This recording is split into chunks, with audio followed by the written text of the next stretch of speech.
Di puncak tertinggi kemegahan, di atas awan yang melayang, berdirilah Gunung Olympus, singgasana para abadi. Di sini, di antara pilar-pilar marmer yang menjulang dan aula-aula emas yang berkilauan, seorang penguasa duduk di atas takhta kekuasaan. Dialah Zeus, raja para dewa dan manusia, pemegang petir yang nasibnya terjalin dengan takdir alam semesta itu sendiri. Namun, perjalanannya menuju puncak bukanlah tanpa pertumpahan darah dan pengkhianatan, sebuah kisah yang dimulai dalam bayang-bayang ketakutan seorang tiran. Kelahiran Zeus diselimuti oleh ramalan kelam. Ayahnya, Kronos, sang pemimpin para Titan, menelan setiap anaknya sesaat setelah mereka lahir. Ia dihantui oleh nubuat bahwa salah satu keturunannya akan menggulingkannya, sama seperti ia menggulingkan ayahnya sendiri, Uranus. Namun Rhea, istrinya, tidak sanggup lagi menahan duka. Ketika anak bungsunya, Zeus, lahir, ia menyusun sebuah siasat. Rhea membungkus sebuah batu besar dengan kain lampin dan memberikannya kepada Kronos yang tidak menaruh curiga. Sementara itu, Zeus kecil diselundupkan ke pulau Kreta yang terpencil. Di sana, di sebuah gua rahasia, ia dibesarkan oleh para nimfa dan disusui oleh kambing suci Amalthea. Suara tangisannya yang nyaring disamarkan oleh para Kuretes, prajurit dewa yang menabuh perisai dan tombak mereka, memastikan keberadaan sang pangeran muda tetap menjadi rahasia dari ayahnya yang kejam. Setelah dewasa, Zeus kembali untuk menantang takhta Kronos. Dengan bantuan Metis, Dewi Kebijaksanaan, ia menipu ayahnya untuk meminum ramuan yang membuatnya memutahkan kembali saudara-saudara Zeus yang telah ditelan. Hestia, Demeter, Hera, Hades, dan Poseidon bersatu, para dewa Olympus menyatakan perang terhadap generasi yang lebih tua, para Titan. Pertempuran dahsyat yang dikenal sebagai Titanomakia pun berkecamuk selama 10 tahun. Langit bergemuruh dan bumi berguncang saat kekuatan kosmik saling berbenturan.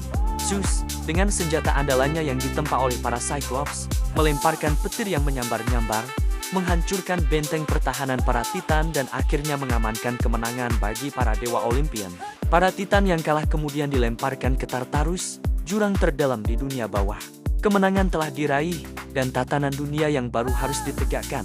Zeus dan kedua saudaranya, Poseidon dan Hades, berkumpul untuk membagi kekuasaan atas alam semesta. Mereka melempar undi untuk menentukan wilayah masing-masing.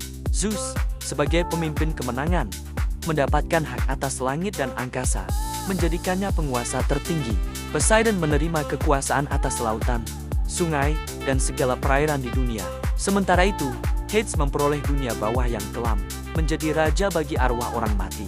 Pembagian ini menetapkan fondasi bagi pemerintahan Olympian, dengan Zeus sebagai pusat kekuasaan yang tak terbantahkan. Dari singgasananya di Olympus, Zeus memerintah dengan tangan yang kuat namun adil.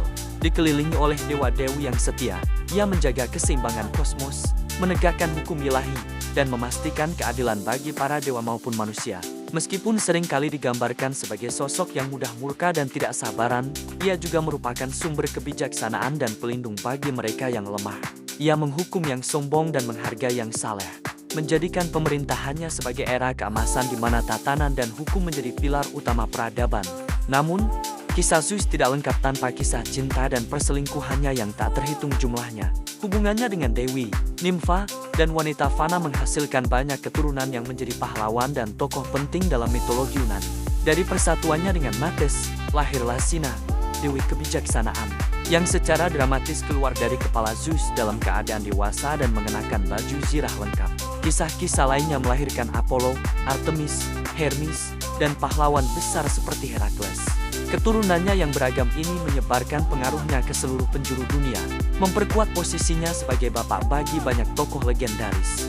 Hingga hari ini, warisan Zeus terus bergema. Ia bukan sekadar dewa petir, tetapi simbol tertinggi dari kekuasaan, ketertiban, dan keadilan ilahi. Sebagai bapak para dewa dan manusia, namanya terukir abadi dalam kanvas besar mitologi, sebuah pengingat akan kekuatan yang membentuk dunia kuno dan terus menginspirasi imajinasi kita. Kisahnya adalah epik tentang pemberontakan, kekuasaan, dan warisan abadi, sebuah legenda yang tidak akan pernah pudar dari ingatan zaman.